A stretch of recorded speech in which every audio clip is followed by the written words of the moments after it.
Okay, this episode of One of a Kind with RVD is presented by FanDuel. And hey, I am on a WNBA kick. The football season has not kicked off yet, pun intended, but the WNBA has been in full swing. And man, so much controversy going on outside of the court, but there's a lot of great talent on the court. That's really fun to watch. Good fundamental basketball, and you can enjoy it a little bit more too when you pick a winner.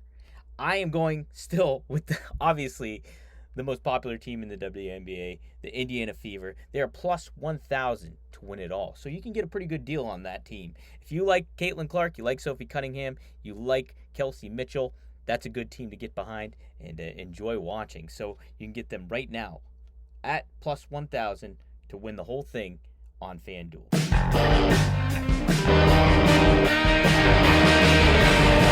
Rob Van Dam!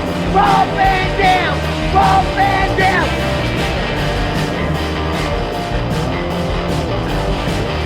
I'm Rob Van Dam. The whole show.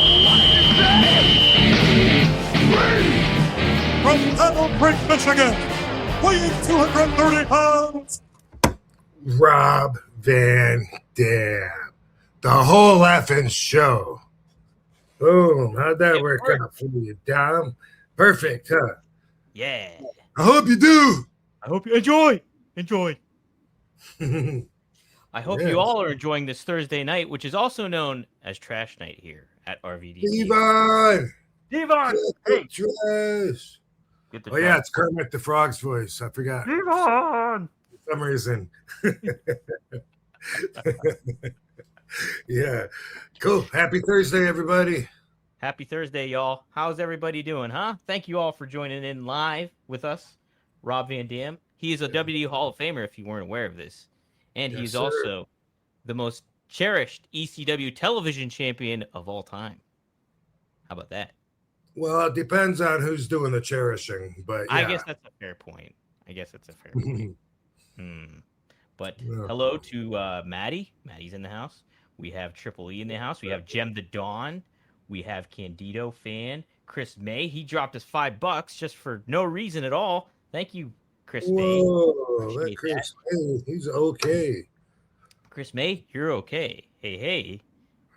That's what I'm going to say. I don't even have a doobie roll for my show. What kind of host am I here? Bob, what are you doing? This is out of pocket for you. I can do two things at once. What else we got here? I want to say hi to some other peeps in here. Hi, everybody. Hello there. What up, Van Dam fam? You guys are great at fucking finding us no matter when we feel like doing the show, you know. That's what right. Day of the week, what time. Katie really liked it when we did it early with Candace Michelle a couple of weeks ago, and she's saying that it's a lot easier for her to make it then, and she's hoping we'll do that again. What time did we do that at? You know, we did it at it was like 4:30 here, 7:30 your time. 7:30 my time. Okay, I could do those probably on Wednesdays. If we do Wednesdays, I could probably do that most times. So yeah, that's something to think about for sure. Let's do some thinking and talking about that. Yeah, we can definitely facilitate. Yeah. I did present a question to the chat, so if you guys all want to chime in, we're already getting some answers. All right. Question I presented. I said, "Here's a question I'm throwing out there: who is the most underrated ECW wrestler in your opinion?" And so far, we've gotten some pretty good answers, Rob. In the fans' opinions. In the fans' opinions, yep. Cool. What do you have an opinion though? Who's the most underrated? The most underrated? That's the question. Yeah, that's not what I threw out there. Yes. Okay. Do you want me to go through some of the fans and then maybe you give yours?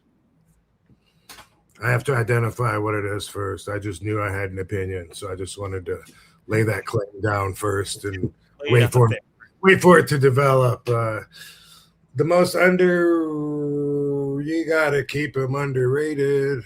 I think I don't know. I mean, you can't really.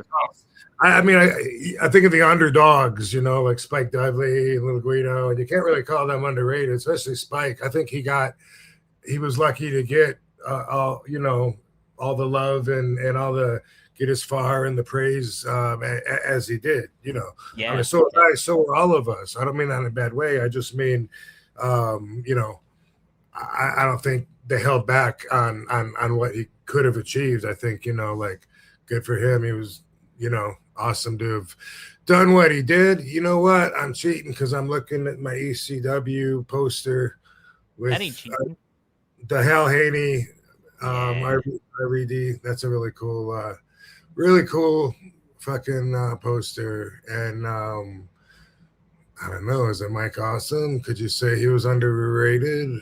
That was my pick, Rob. That was my pick, Mike Awesome. Even though he was the world champ, it just seems like, he didn't get the credit after the fact, as much as he should have, I think. You know what I mean?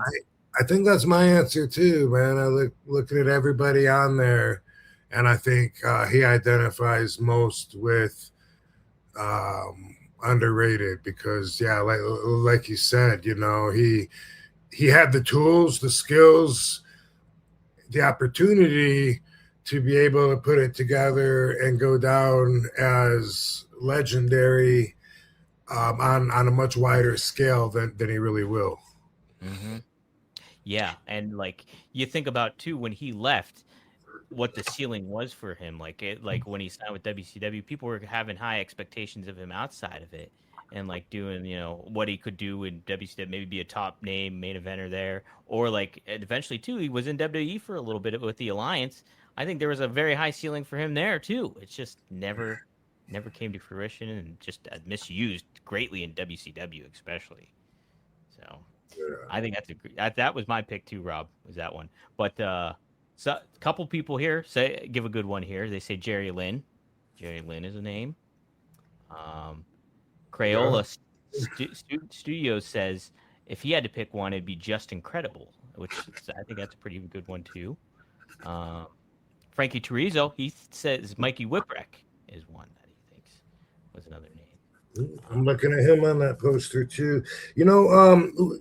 I can't help but have this thought sticking out of my head from Jerry Lynn. What obviously I was trying to do everything I could to help build him because that was going to help build me.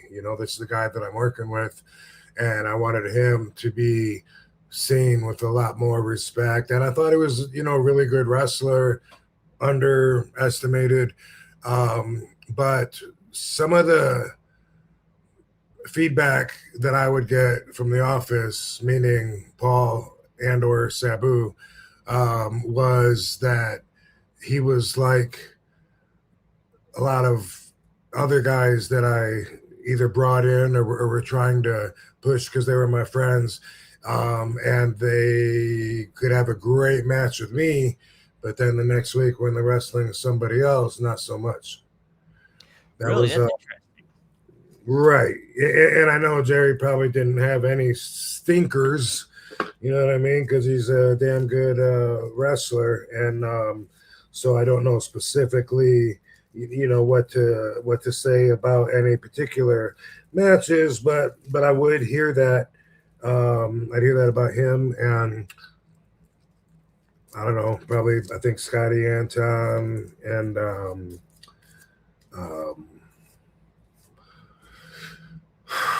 anybody else like that anyway that I was really getting behind, thinking like, man, they said they have matches with other guys and they don't stand out the same way, like they're not as compatible with everyone. That's interesting because I think too, I wonder how the dynamic would have been too if like Jerry had like somebody in his corner, and then you kind of maybe bring out a little bit more personality of Jerry too at the same time, like kind of how Fonzie helped you guys because it was such a different dichotomy with you, Sabu, and Fonzie all together. And I wonder too, it's like maybe that like him displaying a different type of person of who he is with a manager or whatever, or valet even, and then like that could help. I don't know, maybe that transitions over into the ring work too at the same time. I don't know if that's a possibility or not, or how that kind of goes. Yeah, I really don't know that I would change anything about Jerry. Really, he's like some people. I don't know. Some people are more polarizing and not as seeable by the majority or the mainstream mass public.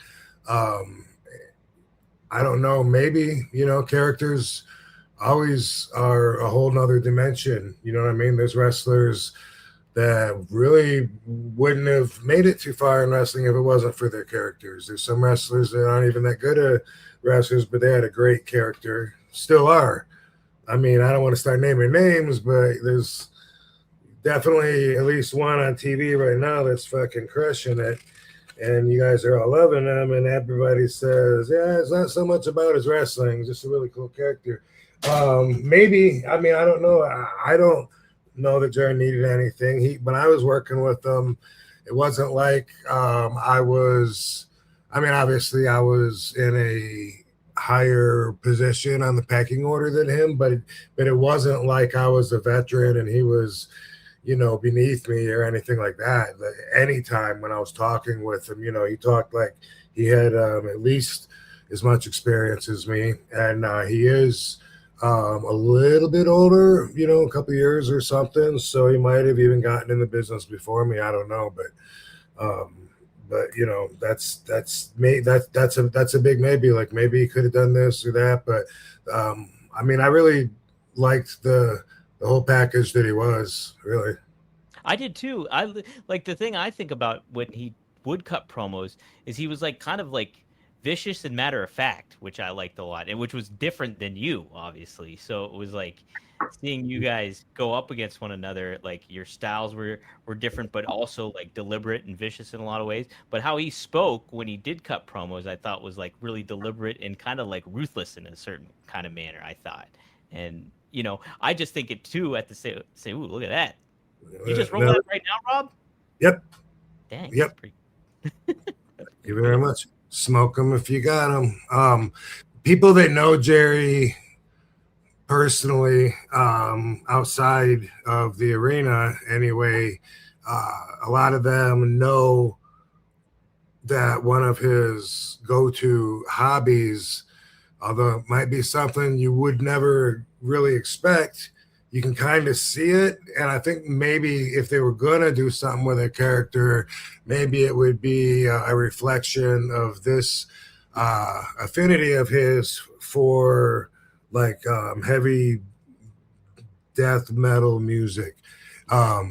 I don't know what the correct term is on that brand. If there's a difference between heavy death metal music and fucking mesh metal, fucking killer murder music, or I don't know if there's boundaries. But back in the ECW days when we were wrestling and shit, and we'd go home for a couple days to recuperate, that motherfucker would go to the mosh pit.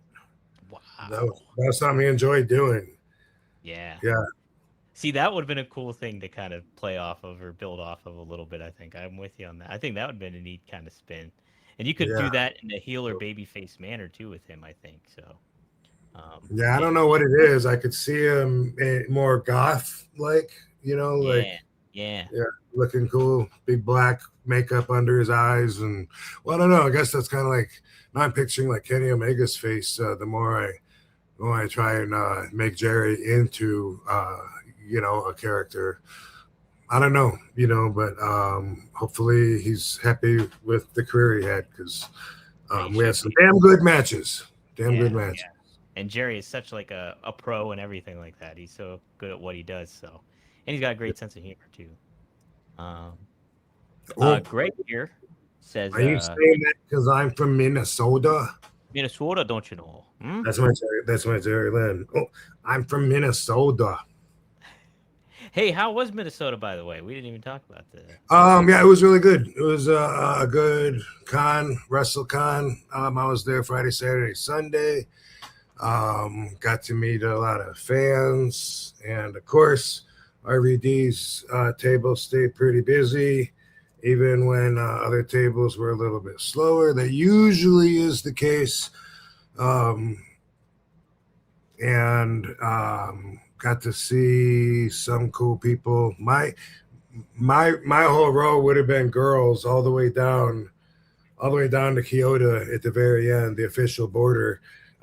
Except for Rhino had to sit next to me and kill it for me, and I'm like, dude, you're cramping my style, bro. But it was cool to see him and Chavo. And matter of fact, did you get the stuff I mailed you? I emailed you. I did. I got the 2 pictures that you sent. Yep. So Sunday night, Katie and I were, after the WrestleCon show, going to be flying back to Las Vegas, but we had travel issues and our airplane got delayed by 6 hours. What? And it was already going to be like the con. Let's see, the con was done at I think 2, and our flight wasn't even going to be for 5 hours later, like at 7. Now it's going to be midnight. Ended up being like even later than that, after 1. But what we ended up doing to kill the time was pretty cool. At first, when Kyoto said, "I'm kind of glad you guys is playing this late, so we can hang out." At first, I wasn't ready to hear it, but by the end of the day, I was agreeing with them. And Ray came and picked us up, Rey Mysterio, and we went out and had dinner. And it was Mike's birthday, Kyoto's birthday. Yeah. So it was really cool to be able to spend several hours with those guys. It's not as often anymore, but definitely 2 guys that I spent a lot of time with in WWE. And it was an awesome dinner, by the way. I ate way too much. Like, I felt sick until like halfway through the night. Finally, when I woke up in the morning, I felt better, but I felt like I was going to throw up, and everything was just so good that it just felt like I got like the bread. They had some kind of dark bread, but it had like raisins in it, and we're putting some kind of special butter on that. It was like best bread I've ever fucking had. And I ordered a porterhouse, which, if you don't know, that's a big fucking steak. It's got the filet mignon and the T-bone together with it. Every time I order that, though, I always finish it because it's so good. I think the last time I had ordered a porterhouse was when I had that dinner with Bad Business Bobby, and he bought me the porterhouse because Dildo had told him that I liked those. And so he sat there next to me the whole time saying, enjoy. And I was like, thank you. Yummy. Thank you very much. Very kind of you. This is so good. Enjoy. Yes. Enjoy. Stop saying that. Enjoy. But anyway, oh my God, I ate so much, and then, sides with it and everything. But good time, though. Good time. And happy birthday to Mr. Kyoto. Long time friend. Yeah, happy birthday, Mike Kyoto. He's the man. Mike's the man. Shout out to him. I think he's doing a show with Snitsky right now, and he might be doing another show. Stay tuned for that. So keep your eyes peeled. So those guys were they were close, you know what I mean? Like Kyoto and I were close, and then I would see when he's traveling with other people who his other friends are, especially if they're not friends with mine, just because I don't know them or don't hang out with them, or I'm an introvert, whatever. Snitsky was one of them. Like, he would always talk about him, like a bunch of stories. Oh my God, you got to see Snits. And then but another one was R-Truth. Like, he loved R-Truth, rode with R-Truth a lot. Trevor Murdoch when he was there. But we were at Hooters one time after the show, and it was like the only place really to go that was open. It was a spot where a lot of people were coming in there from the show. Not a lot of choices. And I was there with Kyoto and whoever else. Earlier, Chavo was there. Pretty soon, Mike saw Snitsky coming. He goes, oh my God, Snitsky. He said, watch, because you got to see this. He goes, watch this. He says, watch this. He's going to have one of those girls' toes in his mouth within 4 minutes. I'll give it 4 minutes. I'm like, what? Dude, what are you talking about? And he says, he's going to have the girl's foot in his mouth. He fucking everywhere. He does this. Watch, 4 minutes, I bet. Watch. We'll time him when he gets in here. And he started him, and he came in and sat down. And like, I kind of forgot for a second. And then I was like, oh, that's right. And because Mike says something about like, oh, look at Snitz. And I looked at him, and one of the girls had her sock off and her foot inside of his mouth. He was sucking on her toes, like right there. Like, Hooters. Boy, that's the last thing you'd think about Hooters when you go to Hooters and feed. Yeah, maybe some breastfeeding or something, but that's and then I learned that's I learned that about a few people that's something they really like, and I guess he had game, you know what I mean? I don't know how he got the girl's shoe off that quick, but it was something he said to her. Probably, have you ever had this? You got to try it, something like that. And she went for it. Wow. I was impressed. I mean, I didn't want to suck on no toes myself, but I was impressed, that he knew what he wanted, went right for it and got it. Imagine having hot wings and then you just switch over to toe sucking. That's quite the difference. What an experience at Hooters. All right. Next other option here I am going with is your regular season MVP. Now you can get Asia Wilson right now at minus 500, but you want to take a little bit of a gamble. Why not go with Olivia Miles of the Minnesota Lynx plus 700 right now at FanDuel? Blue Chew Gold is better sex in a tablet. They combine 4 ingredients with one powerful solution. 2 ingredients get you hard physically, and 2 support arousal and desire in the brain. It works fast and lasts. Guys, have a complete experience in the bedroom with Blue Chew Gold. We're always happy with RVD to have Blue Chew as a sponsor, and no doubt about it, they get the job done for you in the bedroom, mentally and physically. There's a reason Blue Chew is the #1 brand for better sex. Experience it yourself at BlueChew.com. We got a special deal for our listeners. Right now, when you buy 2 months of Blue Chew Gold, you get the 3rd month for free with promo code RVD.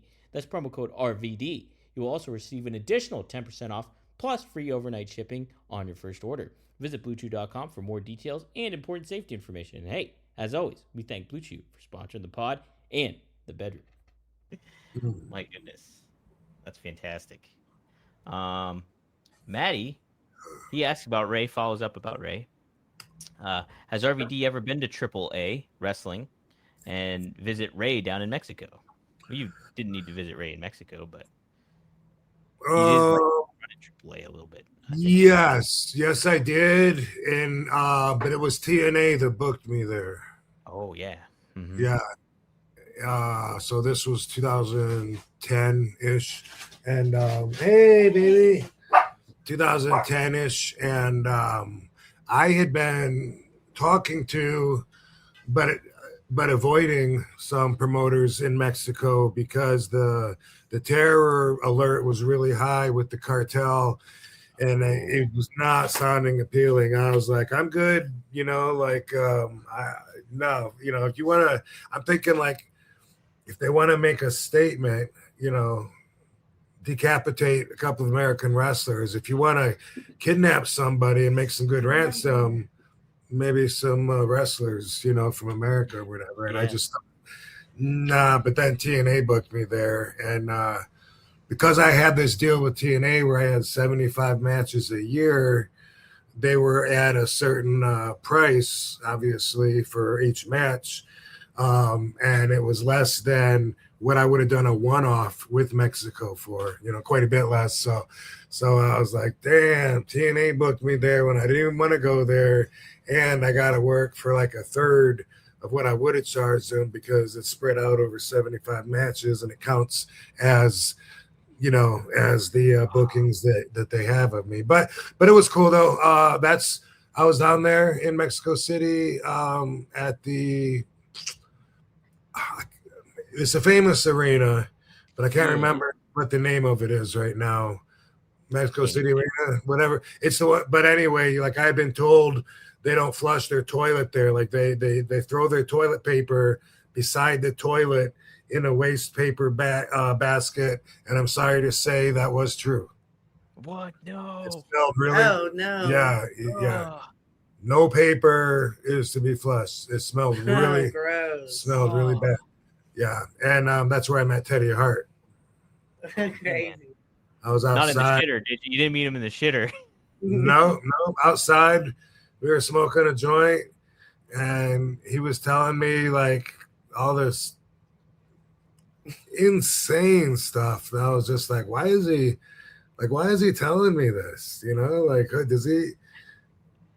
I mean, does he really? I mean, I'm almost insulted that he thinks I'm that gullible, but at the same, but at the same time, Alexa, I wasn't getting mad about it, but I was just like, bro, like, is there some truth in there to feed through? And he was saying that he got which I think maybe he stays consistent with this from what I understand in his story, but I remember specifically, like he was saying he had a deal with WWE and that he had these big grow cross marijuana fields and stuff.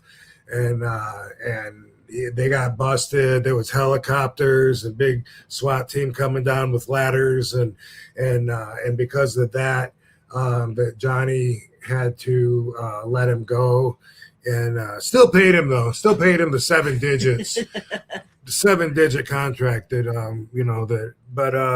let him go and so he just wanted to use that money to run his own promotions and to book guys like me and Sabu, and that was his real dream. And he was really passionate, like teary-eyed while he's telling me about how much we inspired him and stuff. And I'm just like, man, I just met this guy and he's like all over the place telling me these crazy things and then at the same time, like I'm sure it comes from a good place, but it was like, dude, like you really want me to swallow like all that? And so it's because of me. It's because of me that you run shows right now, and that's why you're so touched to be smoking a doobie with me right now in Mexico City. Because you've dreamed about this. And, needless to say, Teddy Hart is a tremendous athlete. You know what I mean? Yeah. Great athlete. And I did wrestle him one time. It was for that Rawway, New Jersey thing.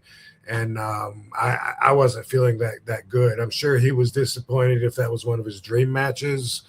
I mean, I don't have matches that are the shits, but it wasn't like, like a lot of people, especially when they're younger than me and inspired by me, AJ Styles, those kind of people, I just imagine in their heads that they're thinking like they want to have a RVD versus Eddie Guerrero ladder match kind of match. And we didn't quite have that. Yeah. Man, go ahead, Jimmy. You in the back. There's this funny with the tits. There's this funny interview that's viral. Comment if y'all have seen it, where he's like, I turned down. It's a rapper. He's not that famous, but the interview's funny because it's such cap, so everyone makes fun of him for it because he's obviously lying, but then he lies and sticks to the lie. And then he's like, a big band in Jacksonville offered me a scholarship. It was something like 15 mil, 10 mil, 5 mil, something like that. If you go to school for this decade, but I was way younger. So I decided not to accept it and just grind on the rap. Yeah. You seen it? No. I've heard about it. I heard it. That's so funny. I was watching a YouTube clip of somebody mimicking it. Yeah. There's a lot of people that mimic it. It's such a funny interview. And then the interviewer's like, they offered you 15 million. He's like, yeah, like some shit like that. And then when I turned it down, I was just way younger. Yeah. It's crazy how crazy those like memes and those things like that go so viral. And people it's like a viral inside joke. It's so niche that when I see people reenacting it, it's funny. But anyway, that reminds me of the cap that Teddy Hart would say. Yeah. Did we turn on something? It's on. Okay. Man, yeah, Teddy was super talented in the ring. He was very, very amazing in the ring. But yeah. You turn it down. But you got to get it like underneath, like you got to. But I can't move because I'm an under. Oh. Well, I'll do it from time. Yeah. Katie, did you have a good time in Minnesota? Yeah, I did. I had a great time. I love being with Rob, but I was sick, so that sucks. I got sick, but I'm doing better now. Today is like the first day I'm doing better. Oh, that stinks when you travel too. Yeah, I was fighting for my motherfucking life. What temperature do you want it, baby? 69. Hey, nice. Yeah, I was fighting for my life, but it was great being with my husband. But if it doesn't beep, it's not doing anything. You have to like stick it up there, like in between the air and the belt. You offered. Oh man, AC troubles. Dude, it's so fucking hot. Last night, well, actually, it was fucking. How do I do it? Are you sure it has to beep? Because I'm right here. Even a little bit, even more. Like you're shoving in between there. Do it there. But go to the right. Further. That's where the sensor is to the right. Right there should work. Yeah. Ooh, I hear beeping. Are you sure you want 69, not Yeah. 66? Whatever, baby. It's so fucking hot. This was at 4 this morning, roughly. 4 or 5, I guess, closer to 5 this morning. And the jacuzzi, because it's been so hot, I only have it set at 95. And I went to get in it, and I felt like a fucking lobster. Like it burned. And I said, what the fuck? I got it set at 95, but because it's so hot, it's 107 degrees. Oh my god. Yeah.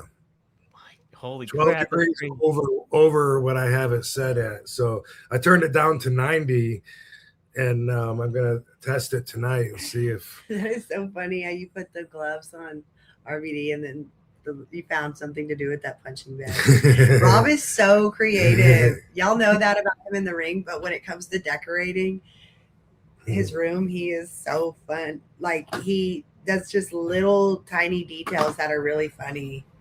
And then also when he's spacing things, he spaces them perfectly without needing like a ruler or something. He just has an eye for it. Good old symmetry. We were just showing the photo of our dinner with Ray Ray and Kyoto. I was actually watching. Oh, nice. Watching from inside, and then my phone died. But I laughed when you were talking about eating the porterhouse, and then enjoy. Like, stop saying that. That's what it was like. You're making it awkward. Stop.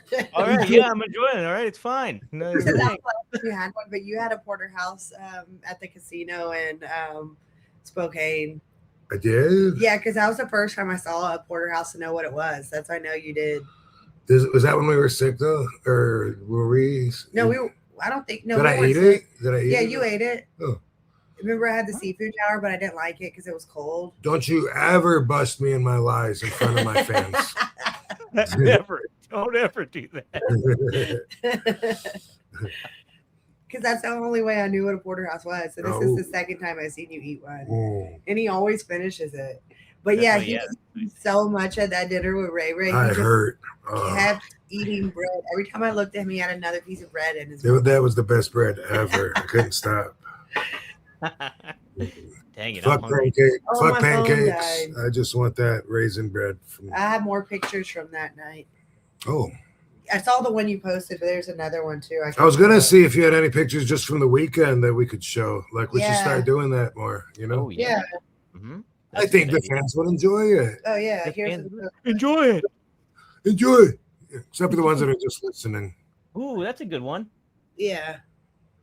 They're like, what the fuck are you looking at? Can you describe it? Ray, Katie, and Mike Chioda, birthday boy. Okay. Yeah. That was so fun. What a good time. Man. Yeah. Chioda's awesome. He's such a nice friend. He was even at our baby shower, so he's like a really, really good friend. And then Ray is like the coolest dude. We found out that it's funny because just the way the business is, you know, like I used to see Godfather every time I'd come to Vegas when I lived in LA. But now that I've lived here for like 8 years, I haven't seen him once in town.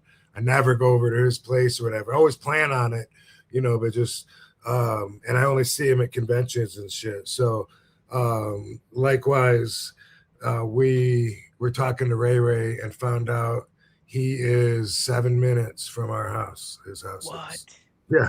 Yeah, like just blocks, literally. Yeah. And he's one direction, and then the other direction about the same distance is Greg Valentine. I just saw Greg Valentine at the grocery store. She did, yeah. So, What? That's so that wild. counts as being, Man. yeah. Crazy. It's a really Yeah. small world in Vegas. So Rob and Ray are making plans to ride bikes together. That's good. That'll be a blast. It'll be like me and Sabu on the documentary riding bikes around too. Yeah. I like it. I used to love doing that at Venice Beach all day. Someone Like we do see a lot in Vegas is Brian Cage because he makes a really big effort, like to always throw parties, Thanksgiving meals, invites us to his house. Yeah, birthday parties. Yeah, birthday parties. Brian keeps like everyone together. And then at his house, we see Ricochet. That's his friend. We watched a UFC fight at his house with Ray before. Davari. Oh yeah, Davari hangs out at his house. He's like a socialite. He's very social. That's good to have friends like that, though. Carlito, Oh yeah, Ray Ray, Carlito. We saw him at his house. you know, Oh, wow. Melissa, cheerleader, I think. Well, cheerleader Melissa, y'all already know she's super close. She's always over here helping with the babies. Yeah, heck yeah. Shout out to all those people. That's great. That's great. Yeah, we do have a cool community here. Did you see what Greg Valentine was saying about his book? Like he was. No, so I think the bloke did a video on him, and I was like, is he trashing Greg Hammer? What's going on here? And then, but I don't know what's that about, Rob? Do you know? I just know his side from what he said, you know, when I heard him say myself on video. And he says that there's an unauthorized biography on him that came out that he says he didn't. He says it's bullshit and it's not his stories. And the guy that did it is Kenny Casanova. The guy that did Sabu's book. Oh, Well, man. to that, I gotta say, I was putting him down, and then I checked the book out, and then I retracted my comments on the whole thing being bullshit. Because for me, he did Sabu's book, and then I'm part of the intro. And when I was reading the intro, I was reading quotes for me, and it completely destroyed the whole book for me because I hate reading quotes for me that doesn't sound like me. It's like I didn't say that. I don't talk like that. You know, this is ridiculous. I couldn't get past that. So for me, the whole thing was the shits, and that was my position. But when we talked it out on the podcast, and with that lovely girl that I jokingly called a bad word, but I meant English chummy definition. Anyway, I said, you know, when I did look past the intro and I read the rest of it, then I took back my this is the shits review on it because, and I haven't read the whole thing, but you have to take control of Sabu's dialogue. You can't just print exactly the way that he talks. It won't come across right.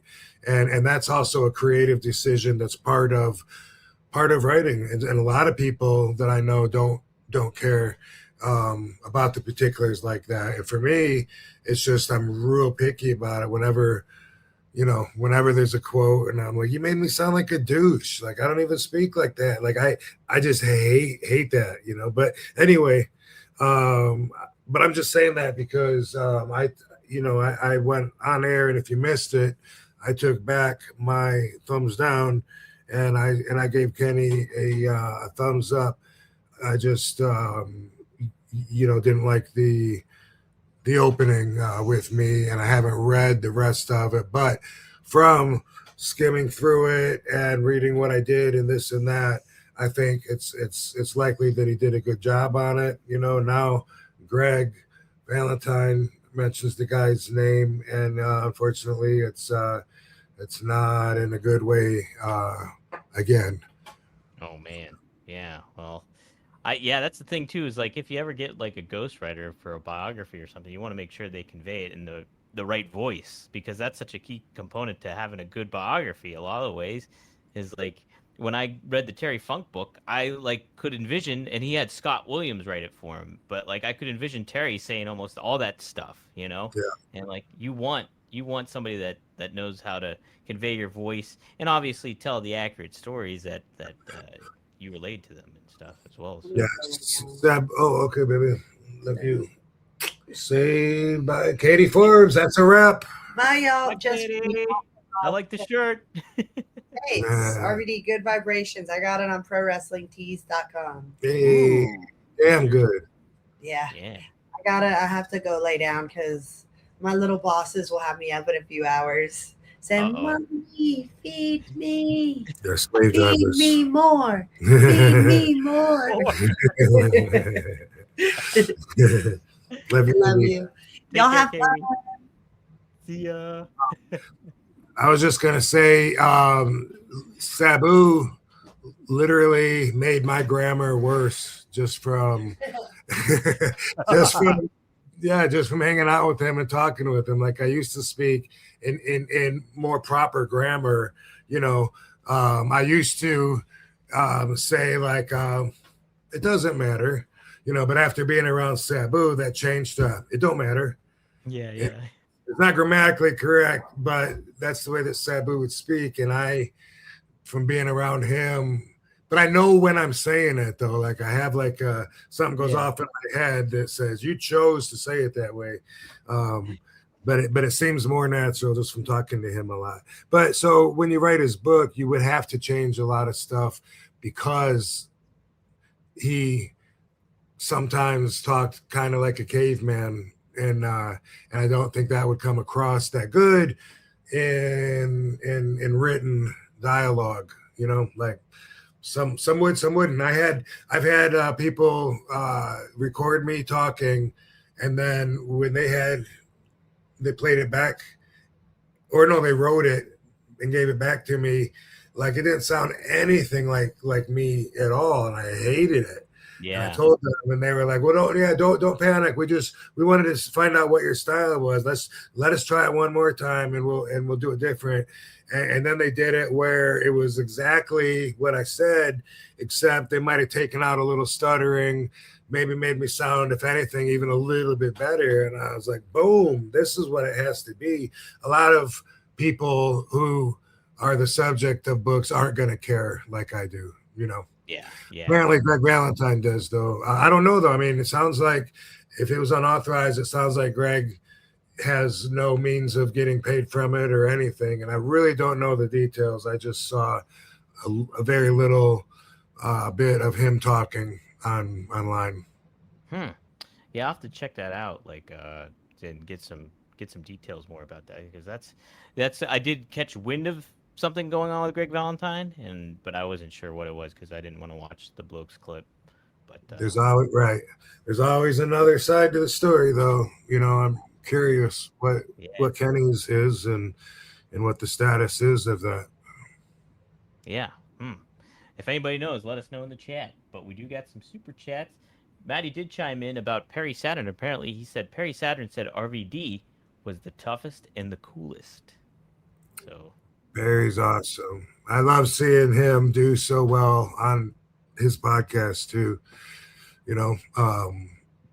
He's getting some good numbers, and I love hearing him tell stories too. So yeah, he's got great insight too. Like I didn't know until who was I talking? Oh, Danny Doring. I didn't know that Perry trained people for ECW. I had no idea that he was a trainer there and stuff.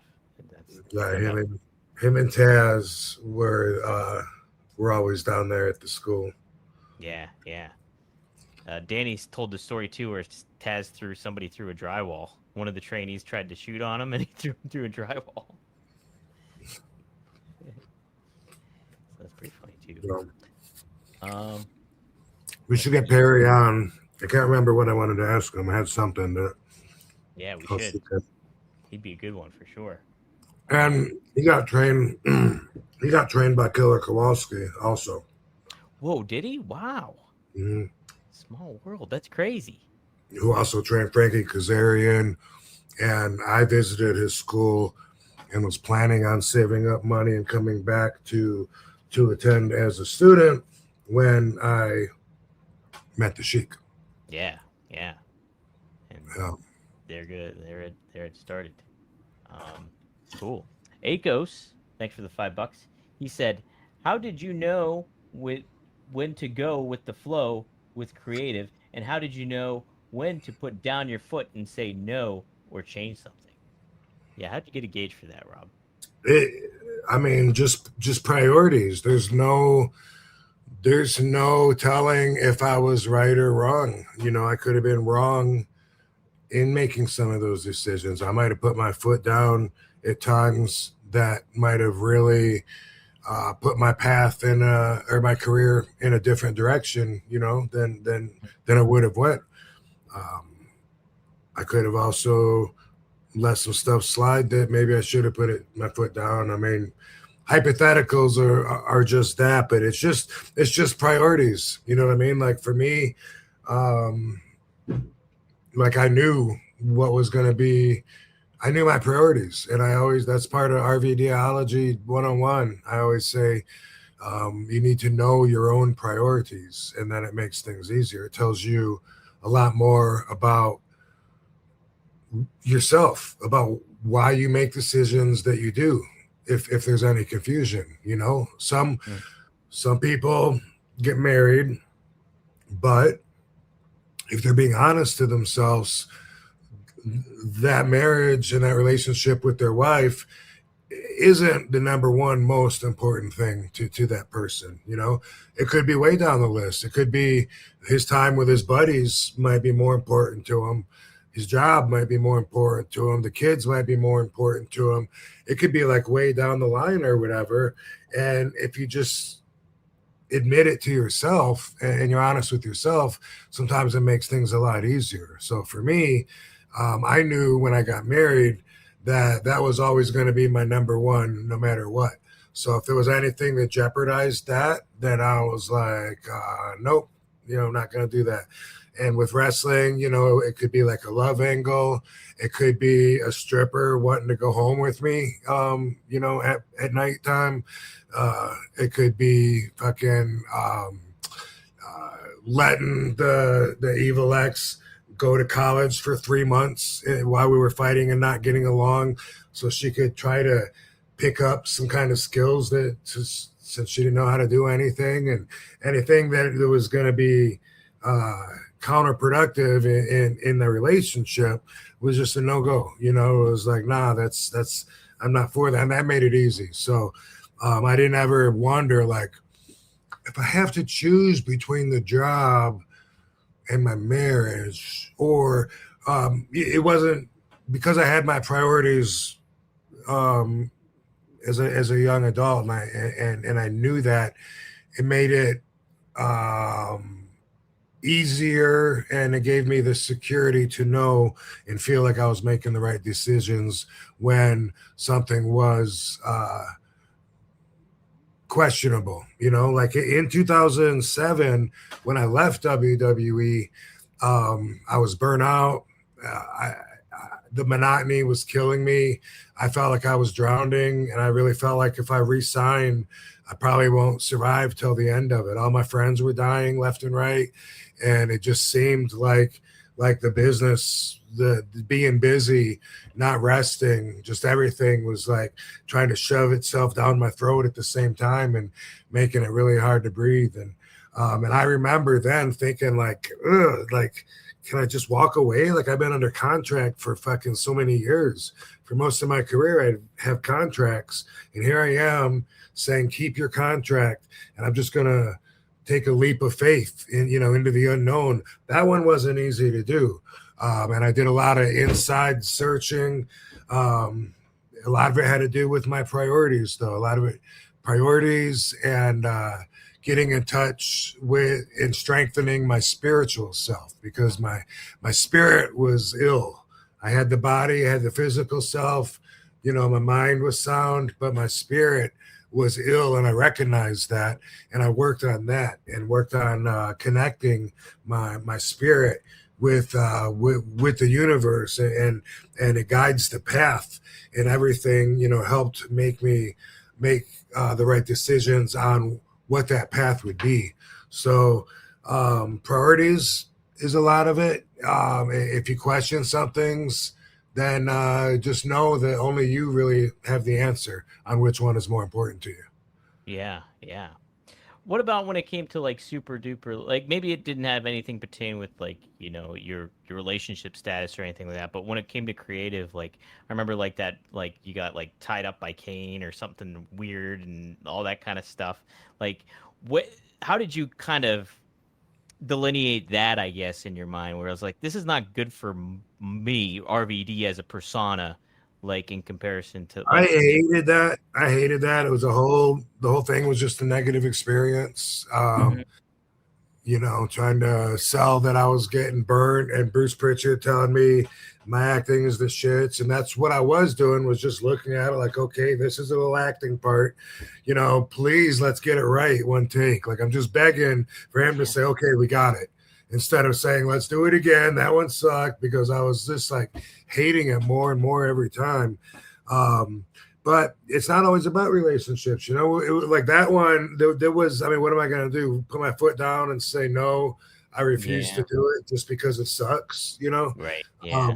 But like way back when I started advocating about marijuana, it was when I did the interview for High Times magazine.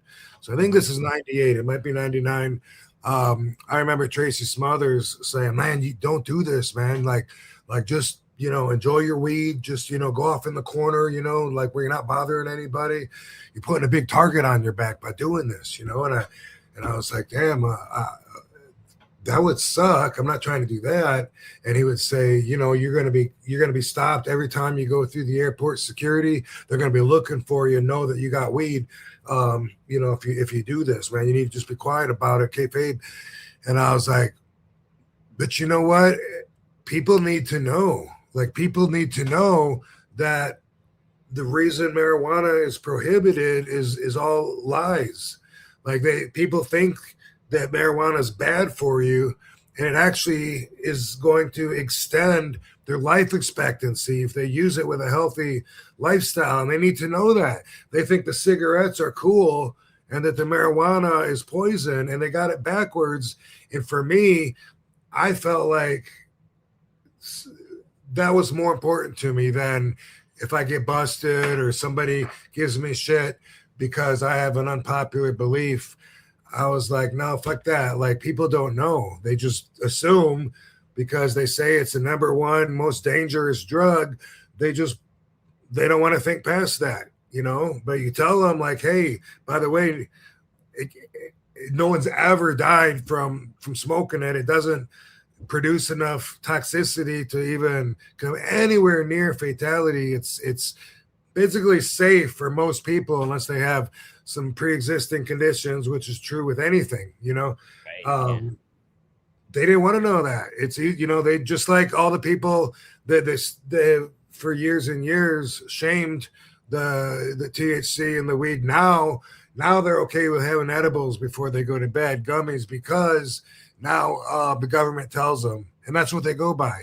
Well, if the government says it's safe and puts it out there, then it must be safe. That's what they go by. I mean, and I'm not shaming them, but my interests are deeper. I do my own research when it comes to this. When it comes to other things, whether it's politics or whatever, they probably do more research than I do on certain other subjects. That's because their priorities are different than mine. We all have our own values and our own priorities based on those values. Yeah. Yeah, no, absolutely. No, and it's like, yeah, and if you know your priorities of where you're putting your foot down on those stuff and where you draw the line, I mean, that's it's going to be different for everybody, no doubt. Cool. Victor Garcia, thanks for the $5. He says in SmackDown versus Raw 2007, Snitsky had a sign in the crowd that says, "I have a foot fetish." In the game? In the game. Crazy. That's awesome. I always wondered. That's hilarious. What a Easter egg, inside joke. Yeah, right. Because they didn't do an angle where he had a foot fetish on television, I don't think. Unless I'm missing that. I wouldn't doubt it if they did, but I don't know. Yeah, right? Yeah, it seems like Vince would be all about that. Yeah, suck on those toes. Right. True. Akos follows up with $5. Thanks, man. Were you there when Saturn had the shoot incident with Mike Bell, and what were your thoughts on that? Should Mike Bell have fought back? Do you know that story, Rob? I know the story. I wasn't there. I've seen it even recently on YouTube, watching the video, and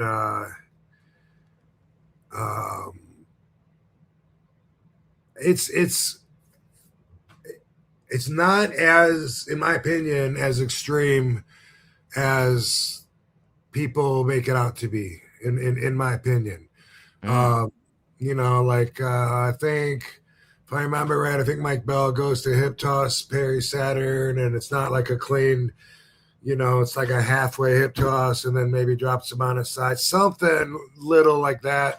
And then it's natural in the business, especially when in the day of the jobber or enhancement matches, those guys, whether they're jobbers or whether they're just younger, rookies, students, whatever, usually if they fuck up, then you kind of put the boots to them. That's part of the business. That's really all I saw happen. I mean, Perry throws Mike Bell out and he gets caught. He's like, it's not a real clean. He probably doesn't know exactly that Perry's wanting him to, that he's throwing him out, because it looks like his foot gets caught on the rope or something. And he lands really ugly, like upside down. And everybody remembers that and gives Perry the heat for that, as if Perry took him and somehow threw him out and made him land on his head.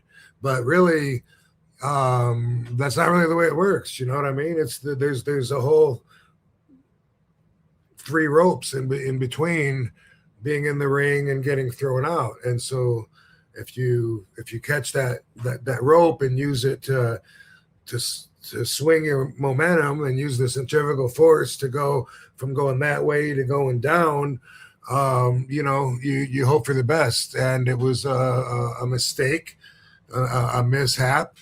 They both weren't on the same page. And that you could maybe say, Perry shoulda, woulda, coulda, maybe talk to him a little bit if he didn't. But that's really all I see as a mistake. And, Perry being a little bit aggressive, like most anybody I think would in that position. And then just a little mistake being made afterwards. I mean, I've heard people, I don't know how long afterwards Mike Bell died, but I've heard references as if it was like somehow still connected, as if like he went spiraling down in depression, like after that, like if that started it or that was part of it. And I don't know if that's true or not. Maybe, but I think the disappointment would be in the failure that it happened. Doesn't seem like there'd be that much negativity with it, but maybe if he was hoping to get booked more, and then maybe they're not going to book him with a shitty recommendation from one of the wrestlers, that says, "Did you see that? He dropped me on his head." Like, there's plenty enough for wrestlers to get depressed about in a situation like that, knowing the wrestler's priorities, as we've been talking about priorities. He one time was fucking huffing Mm-hmm.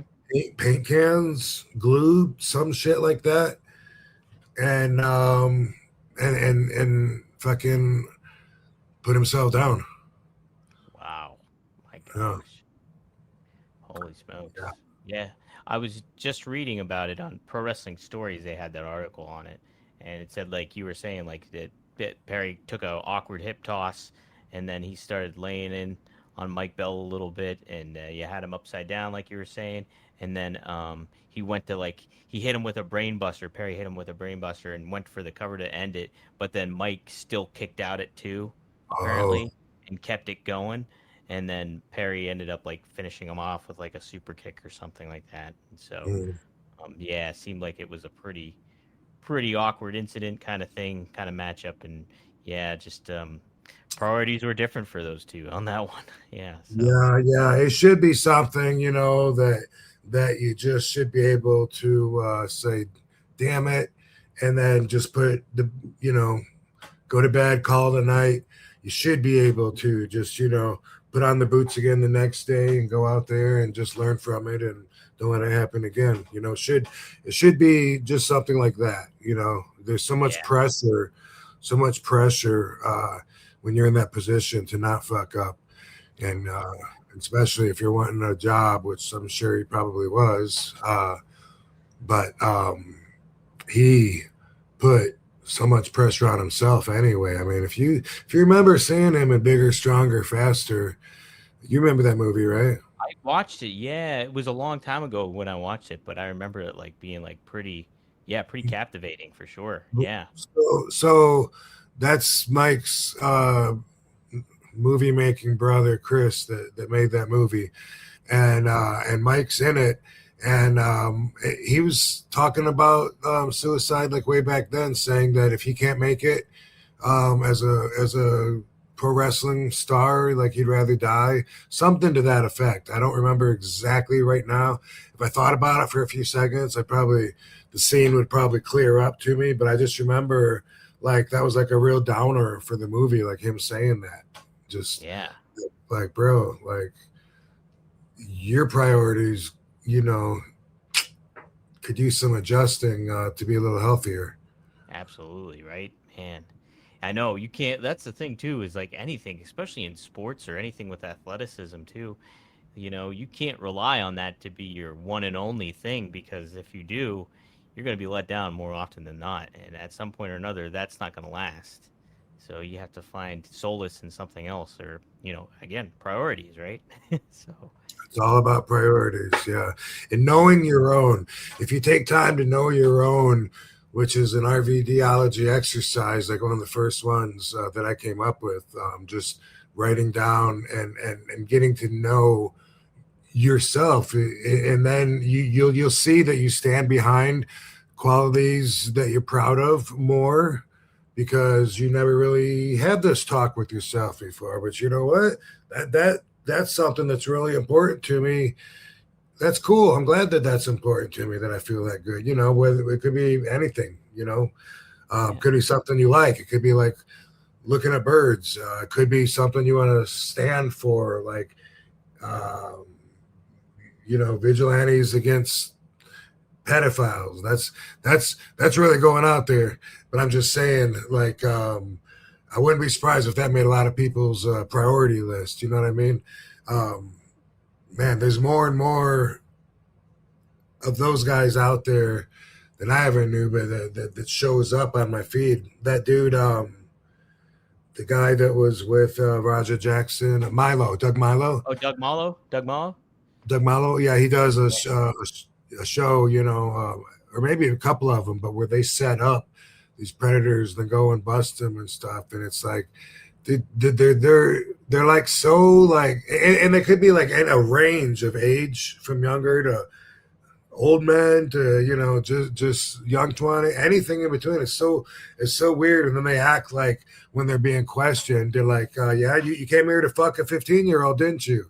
You know, they'll be like, oh, I don't think I'm going to stay for this. Like, they think they're just going to get up and leave or whatever. But anyway, I'm getting off on a tangent now. It was just something that I was thinking, like, you know, like I was thinking, I guess, Doug, and for him, that's obviously a very important priority. And I think that's a damn good one. You know what I mean? That's kind of like a heroic thing. But for me, you know, also honesty is one of my top priorities. So someone like Bad Business Bobby wants to accuse me of being full of shit. It's one, it's not going to be as credible because no one's going to back him on it. But two, I got a lifetime of wanting people, appreciating people telling me that they can tell I'm genuine, and that's one of the things that they really appreciate about me, because it's important to me, because we're living history and I'm a big fan of history. So people that just talk cap and add a bunch of fake shit, they're going down in history as lies, and it's skewing the whole fucking understanding of reality. And it just it's not a crime, but it seems like an ethical crime to me. Yeah, absolutely, right? Yeah, that's definitely a good priority. Is honesty is a key one. It's so funny you mentioned Doug, because he literally, like, when I tweeted or put on Instagram that we were going live tonight, he's one of the guys that shared it out too. So it's funny you mentioned Doug. Cool. Shout out to Doug Epic. He was on here one of the shows, so what a great dude.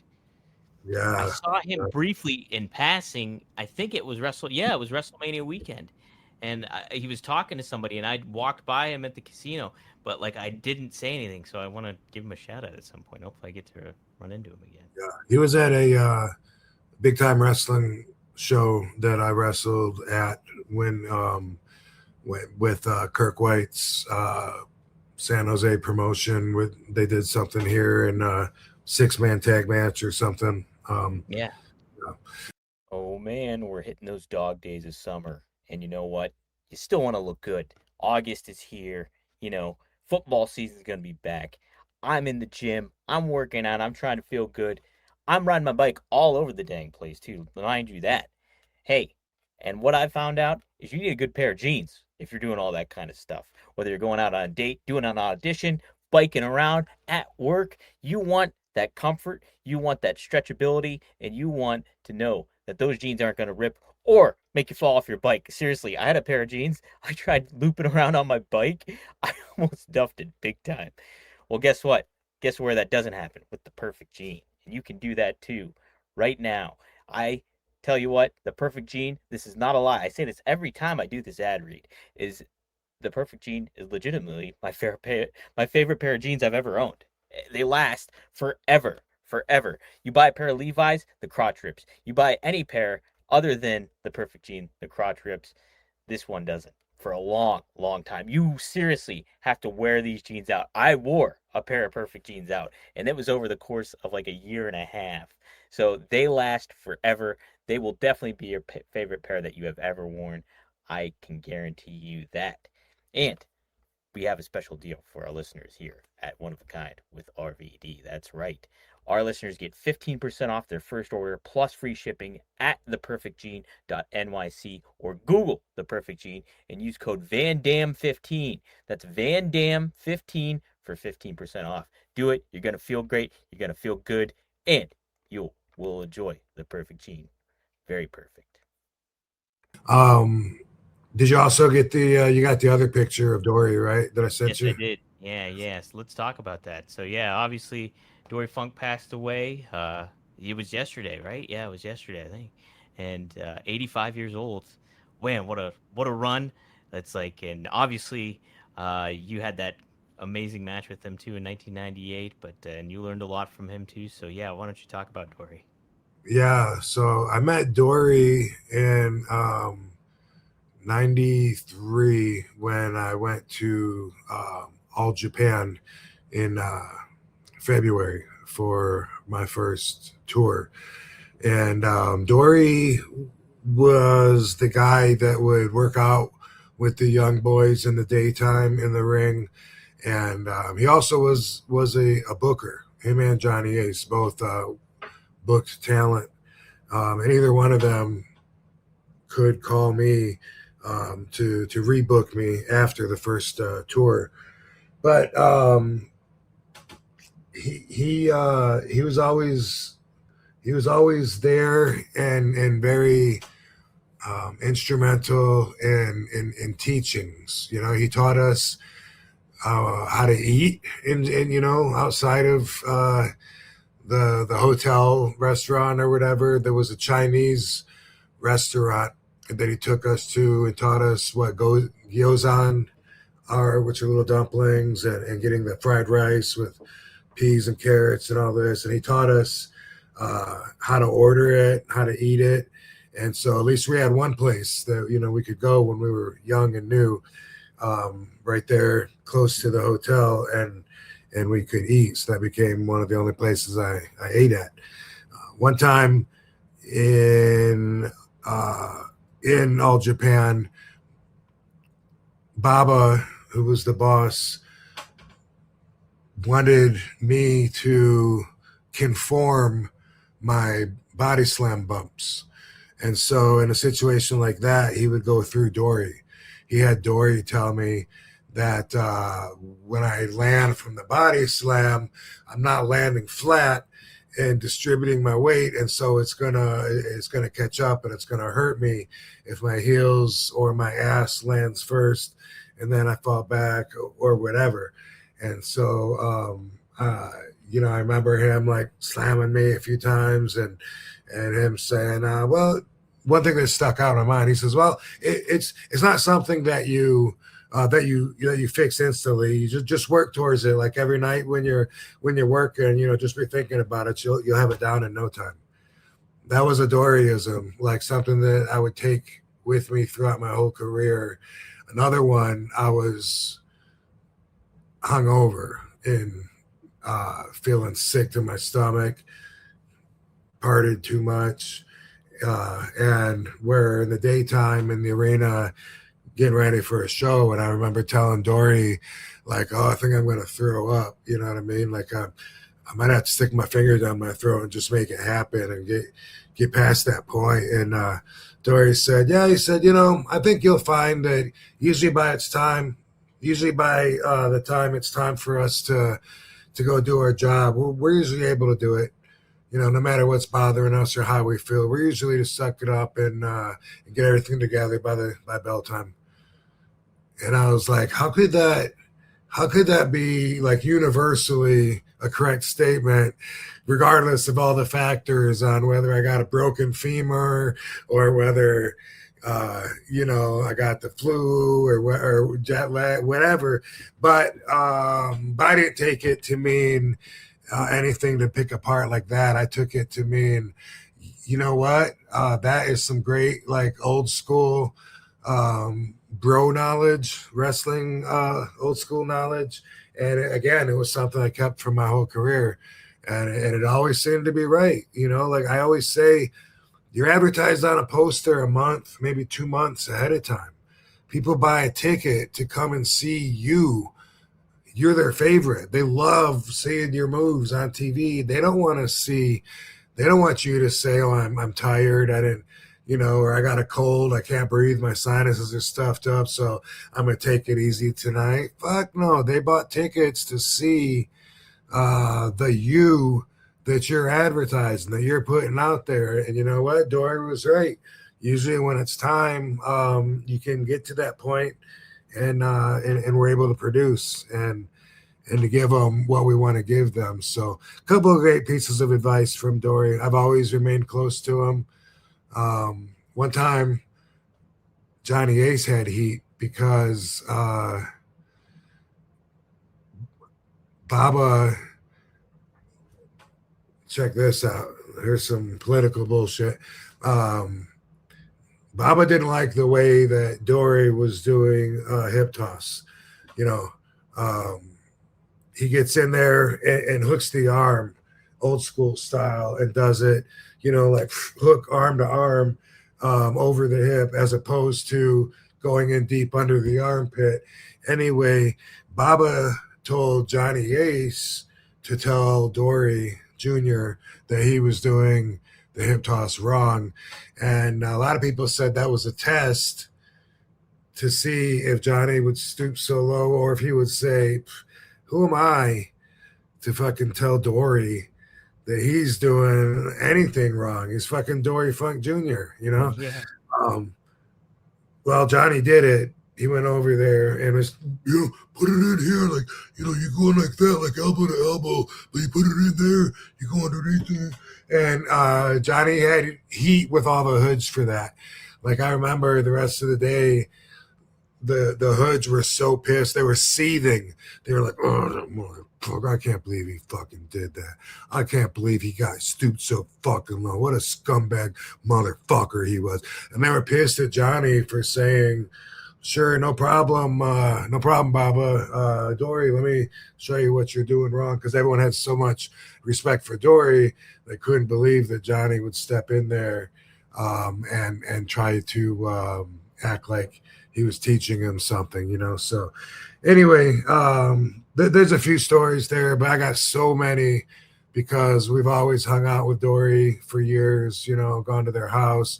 Marty's cooked dinner, Japanese style tuna wrapped in seaweed, like so good.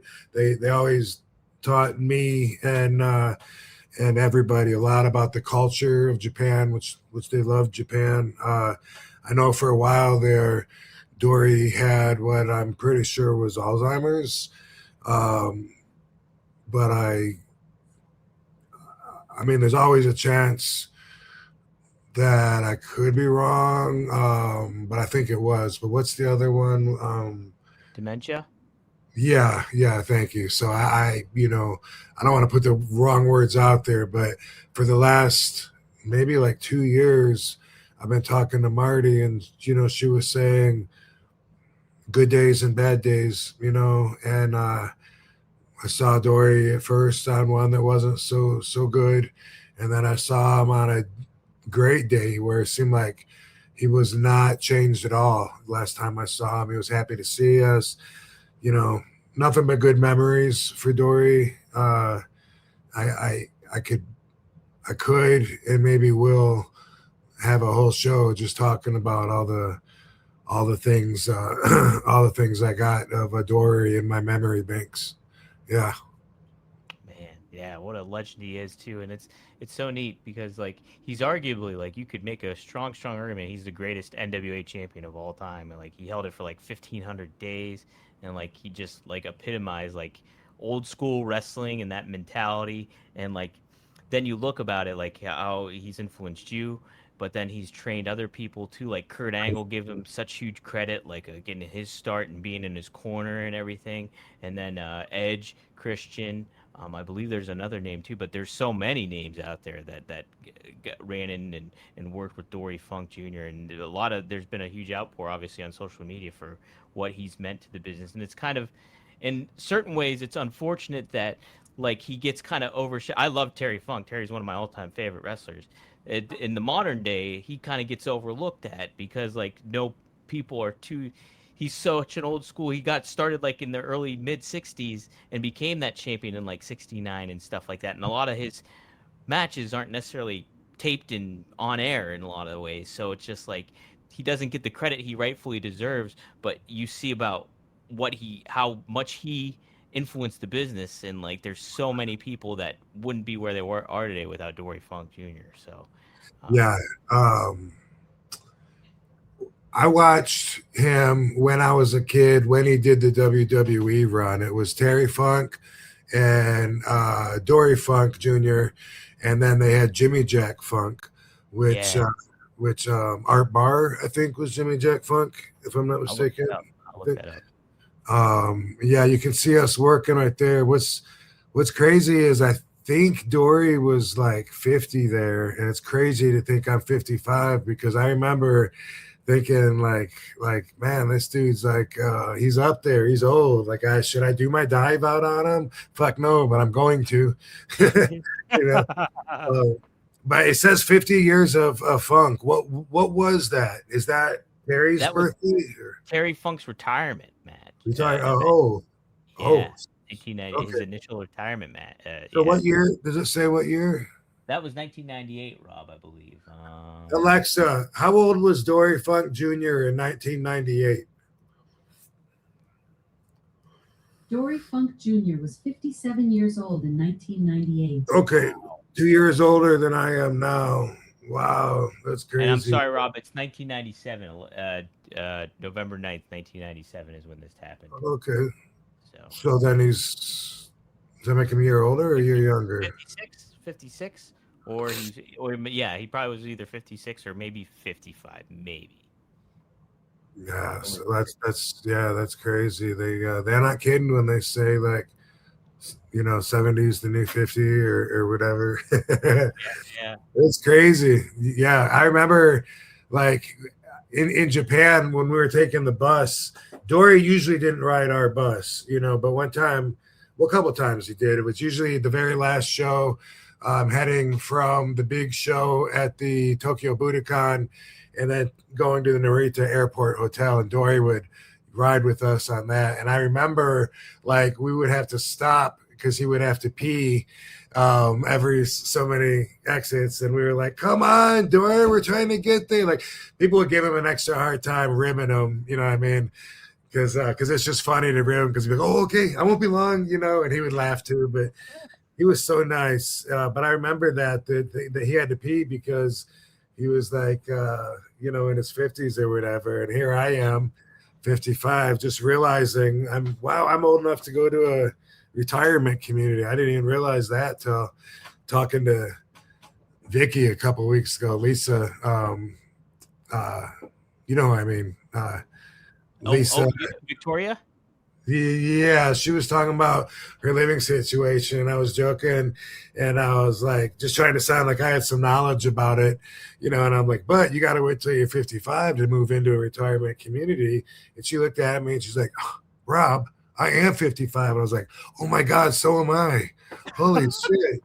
Like I was joking. I didn't even think about it. Yeah. Like, wow, yeah, we can live in the retirement community, but still party like rock stars. This is the perfect age. Let's do it. That's it, right? Let's party down. Yeah. I wanted to ask you, so what did you think? Let me say one more thing that I'm thinking about. One of the coolest things, see, Hawaii is halfway to Japan, right? From the West Coast. So it would be like a 12, 13-hour flight or whatever to Tokyo, or like a 6-hour flight if you wanted to break it up. And Dory taught me this, and I did it one time, maybe more than once.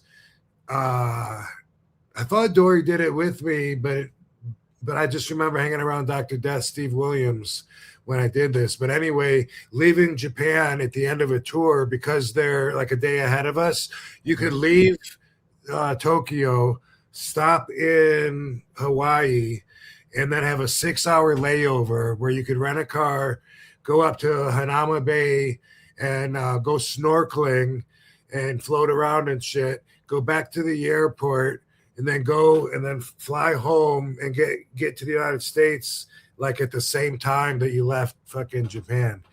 And so he taught me that. It was a great way to fight off jet lag, at least for the day, and that's something that I got to thank him for. Yeah. What a pro move. That's like fucking, that's when you traveled a lot. You know what the fuck you're doing. Right. Yeah. When I did it, for some reason, Steve Williams was going to Hawaii too, so I mostly hung out with him. But I think he stayed longer or whatever. And I bought seaweed from somebody. Got ripped off. Yeah. You got ripped off. Oh, dang it. Motherfuckers. Damn. I ain't forgot about you. So what I was going to ask, I was going to double back. So what do you think Baba's intent was about? Do you think it was to test Johnny Ace, or do you think it was like he wanted Dory to change his hip toss? I think maybe both. Maybe he wanted to get both things accomplished. Do you know? Like it's like there's like an old timers way where you hook in, like you hook their arm with your arm, Yeah. kind of like around like the elbow to elbow. Yeah. And then you just drop to your knees and you pull them over that way. It And looks more legitimate. Yeah. that's the way that Dory liked doing it, instead of hooking under the armpit and going up and over. And it was like he didn't want the young boys learning that way. He wanted them to do it the way that we do it. So he didn't want Dory to be teaching them that way. And at the same time, he very well could have been testing Johnny. I was kind of young and just listening to what the veterans were saying, but they were disgusted by it. Wow. Disgusted. Man, yeah, I think I know how you're talking about the hip toss, because it's just like, it's more like, it doesn't have the theatrical sense of it like going over a little bit more, and it's more just direct. And so yeah, that's definitely old school funk style right there. It is. Funk Briscoe style right there. Oh, look at this, Rob. Tony Hayes. Somebody else said this too. Tony I think Hayes. RVD is sporting the best shirt ever. I need to get 7 of them, one for each day of the week. Yeah. Yeah, look, Rob's wearing property of my hot wife. Is it? It's not a WWE shirt, is it? Somewhere I thought I saw the WWE logo, but it looks like the WWE Performance Center shirt that they give to like the up and comers. That's what it does look like. It's a good t-shirt. Is that on Pro Wrestling Tees? I wonder. Maddie just added too. At some point, he said this. Thanks for the Australian $2, Maddie. He said, "Smoke to that. Have to be in one of a kind." I don't know what he's referring to, but thank you, Maddie. Absolutely. Yeah, Dory. He had. He was like having, like I said, good days and bad days. Marty has always been like his handler. You know what I mean? Like she's a great role model for all wives, I think, that want to follow in that footstep, in the business, because, like Dory, people want to book Dory, but he doesn't want to be on the phone with them saying, this is how much it's going to cost for me to do an autograph signing or whatever, you know what I mean? And Marty's, a lot of people over the years have had words with Marty because she's a lot harder to deal with than Dory. But, she also, you have to be, because Dory was just so nice. Dory had something else, another Doryism that he told me, because he would have people always ask him, wrestlers, if they could come and work in Japan. Can you get me booked in Japan? I'd love to come to Japan. And Dory told me that he never says no. Instead, he says sometime. Yeah. I like that. Yeah. Hey man, come to Japan. Yeah, sometime. Yeah, sometime. That'd be great. That's awesome. Yeah. Well, God bless Dory Funk, and rest in peace for sure. What a legend. And it's cool that you got to interact with him and had that amazing match.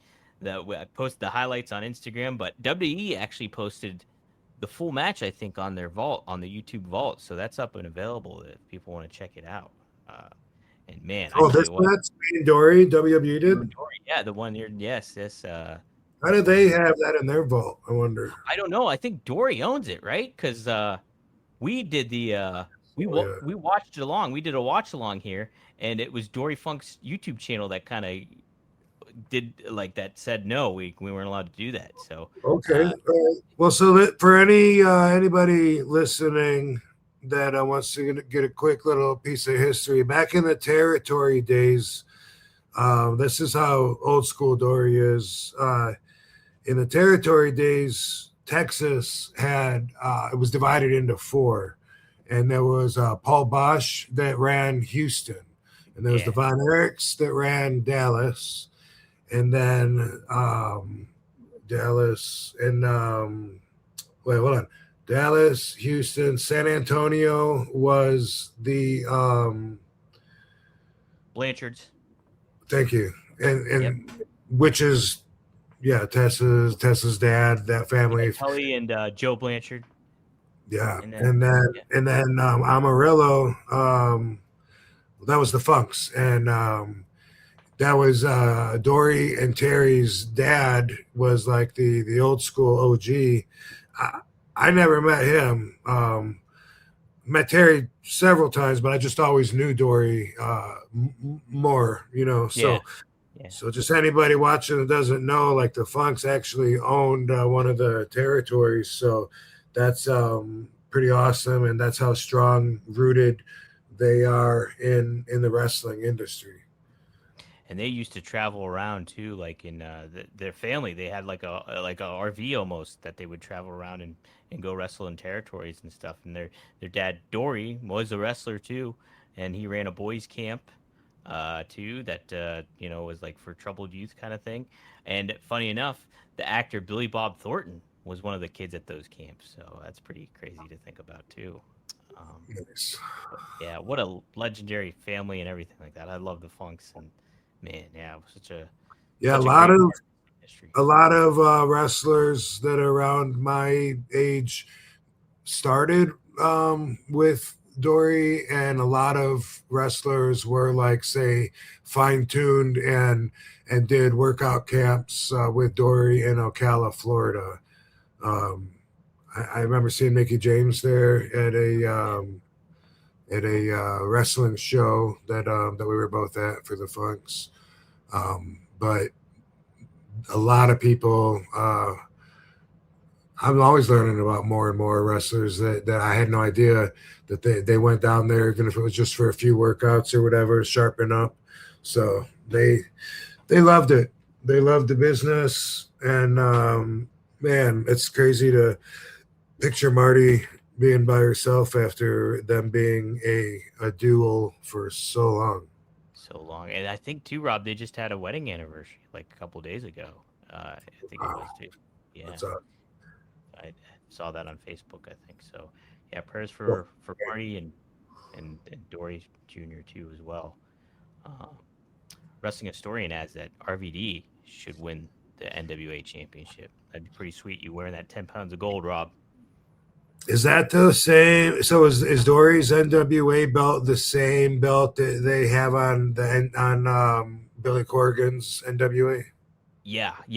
I not sure if the lineage of it got disrupted at all, but that's the same looking belt. I think that Dory held. I'm gonna make sure. Well, maybe not. Maybe because I think they might have. See, I'm seeing him with other belts on. And I don't think it's the same looking one, but it is. Yeah, no, it's a little different because this was 1966. I think he held that championship, if I'm not mistaken.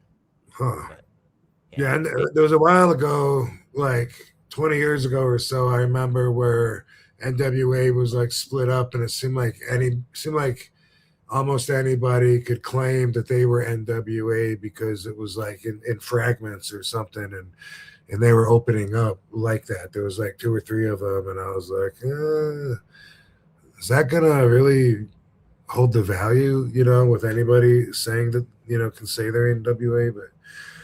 But where can Billy Corrigan's NWA programming be viewed? I think it's on Comet TV is what it's called, and then I don't know if you can access it on YouTube. It used to be just strictly a YouTube show, but I think it's on Comet, and I don't know if it's on Tubi or not, but I'm pretty sure Comet's the current one. Comet, you can check it out on.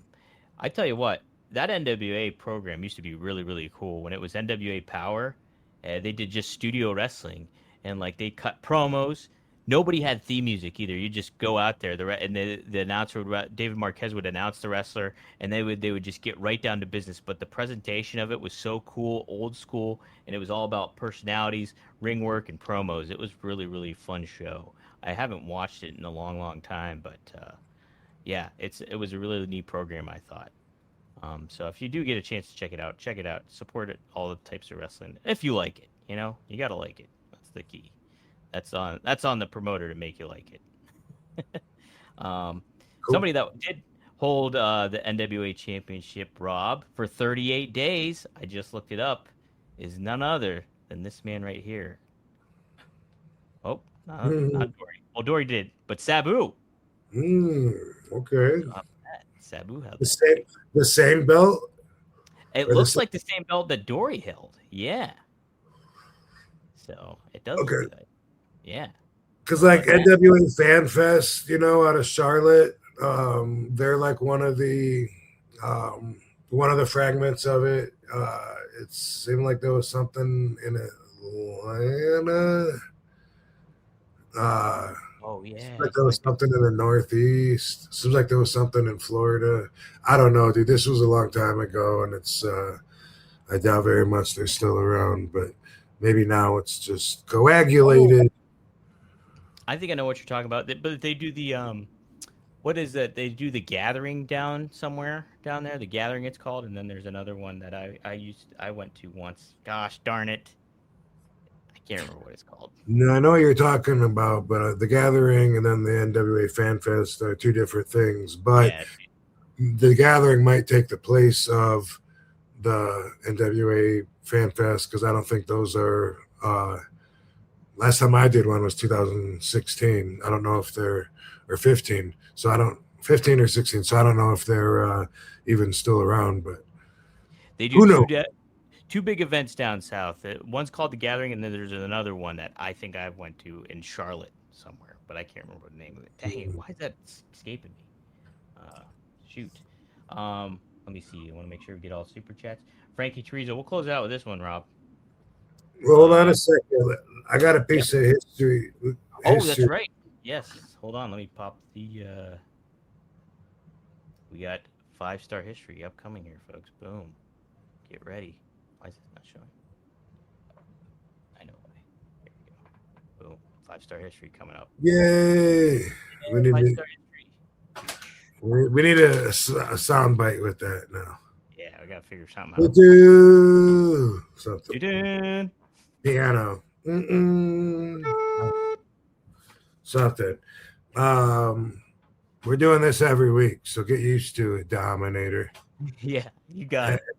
Every week. I got like shit lined up already. I had to choose from like 3 or 4 different things today. So I'm actually going to show you 2 because I don't know if individually if this will hold weight on its own and if the people will be excited. And I don't want to give everyone their money back for tonight. So, but we looked at the contract that I had from the Sheik's Wrestling School on here a couple of weeks ago.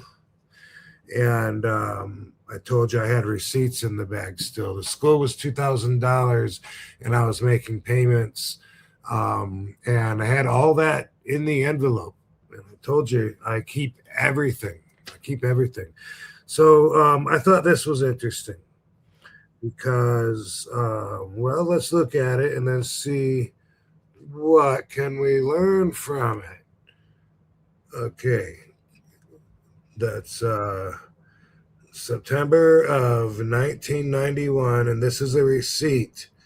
All right. The 600 is what I owe out of the $2,000.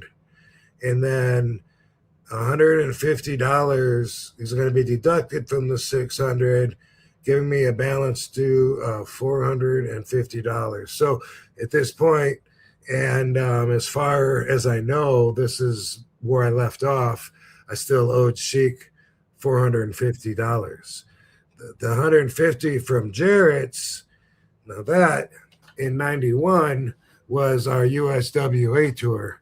So in the summer of 91, we did the circuit. And Jeff Jarrett's dad was the owner of USWA. Jerry Lawler was there, and Jeff Jarrett, and Robert Fuller, Bill Dundee, Danny Davis, not the referee, the wrestler. I wrestled Danny Davis a lot because he was the light heavyweight champion, and I was in a match with him almost every night, more than everyone else. Dango was there, Sabu and Judge Dredd, the 4 of us. Chris Candido was there with Tammy. That's where we met them. Yeah, way back in 1991. I'd only had like a dozen matches before the start of this tour in USWA, which was several weeks long. I don't know, 5-6 weeks, whatever. See, who else was there? There was a dude named Vulcan that shot like torpedoes. He had gimmicks. He had a shield, a big mask, and like robot Shogun hands that shot torpedoes. It was gimmick, just all gimmick. Jeff Gaylord was there. And Miss Texas, Jackie, was there. I don't remember who the female was. Dirty White Girl. She was with Tony Anthony, Dirty White Boy. I think I'll go ahead and actually, also that's where I met Tex Slazenger and Shanghai Pierce, Ooh. Dennis Knight, and Mark Canterbury. Also known as Midian, everyone. Yeah, little did I know I would be his roommate someday, and his stepdad was going to be taking me in and giving me the name Rob Van Dam. Wow. And getting us both hooked up with WCW, actually, too. So for starters, there's a bunch of people that were in the USWA listed as Jarrett's. So I was getting shit for money, but I was just starting out, you know. Evansville, Indiana was every Tuesday. I got $15. That's what I got paid one time. Wow. Yeah. The most that I got paid was in Memphis. We had a really big crowd one time, and I got $70. But back then, in that first year of really being on the road on tour like that, I learned to have pictures and merchandise on the table and double my payoff. So that $70 was $140, and even the 15 was $30. I was doubling my payoff by selling little pictures of me in the arena the week before. And so that was important, formative years for me. How they could have ended up owing me $150, now that's a mystery, because they were paying me so weak that in order to get a balance of $150,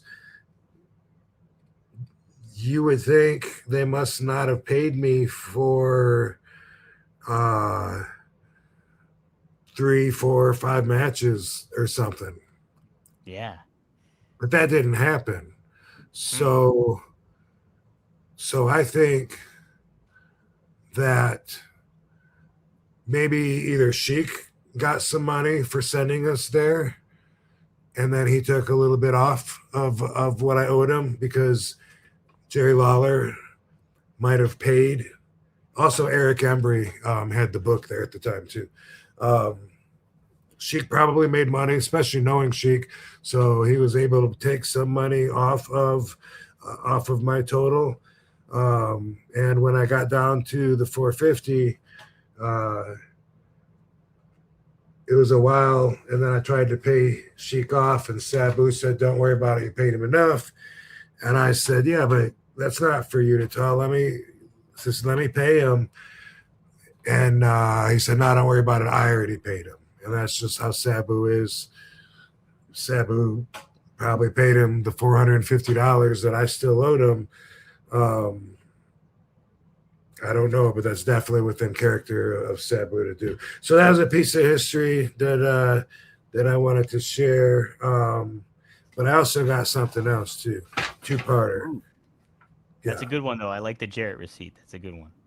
Well, if I would have known that was going to work enough, I would have saved this for next week. But I thought I might need something else. I don't know if that's weak or not, but man, I got so much shit though. So we're doing this every week, dude. You just get that fucking logo ready with some sound. You got it. Yeah. Sound bite. So this is something that I found, a arbitration from 1999. This is a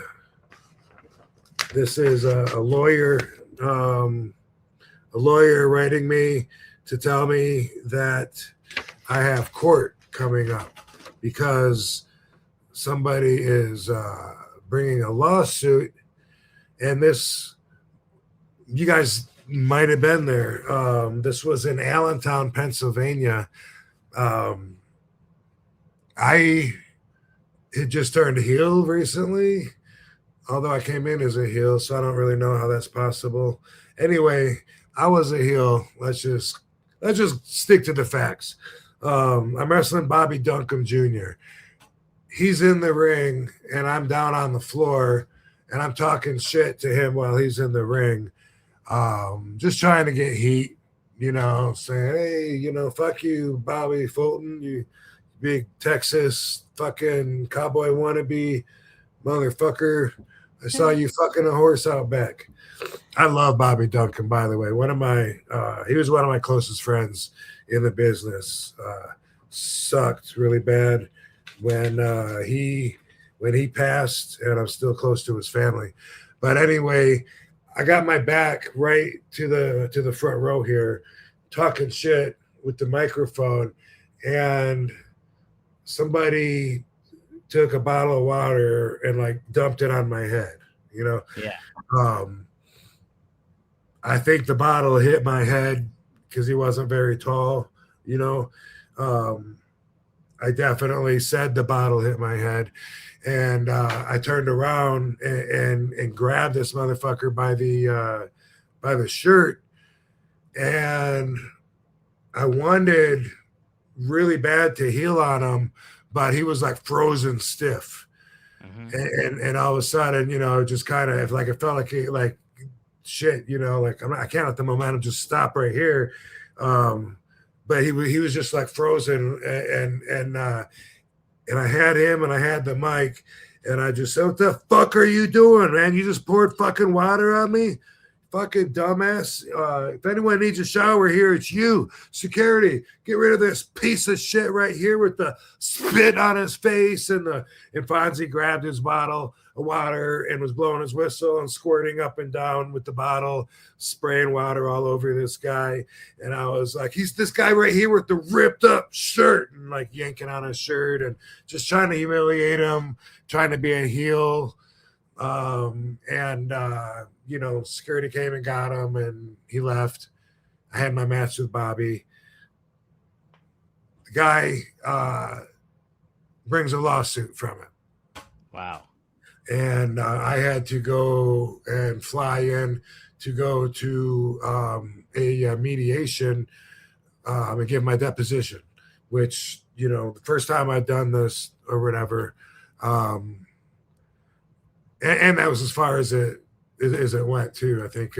But anyway, I'm telling them what happened, and then they're asking him what happened, and he even had witnesses. They all told different stories, and his story was that I picked him up over my head and I spun him around clockwise 1.5 times and then stopped, and then half the other way, and then threw him down against the guardrail, and just all kinds of bullshit. And anyway, somebody, it's arbitration, and somebody suggested, hey, what if we settle this, and give you fuck off money for $5,000? And they said, okay, fine. And now, boom, they're ruling against me. He gets $5,000. He gets to walk away. I'm pissed because I just feel like I just got fucked. I feel like that was bullshit. Not that I have to pay anything. It was coming from Paul and NECW, HHG, whatever the fuck.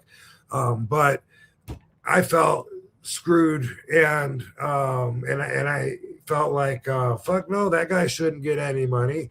One, this was why I thought that I just turned heel, because I was just doing the Mr. Monday Night gimmick. I was just starting to do the Monday Night Raw appearances, and people in ECW thought that I represented WWE, if you remember.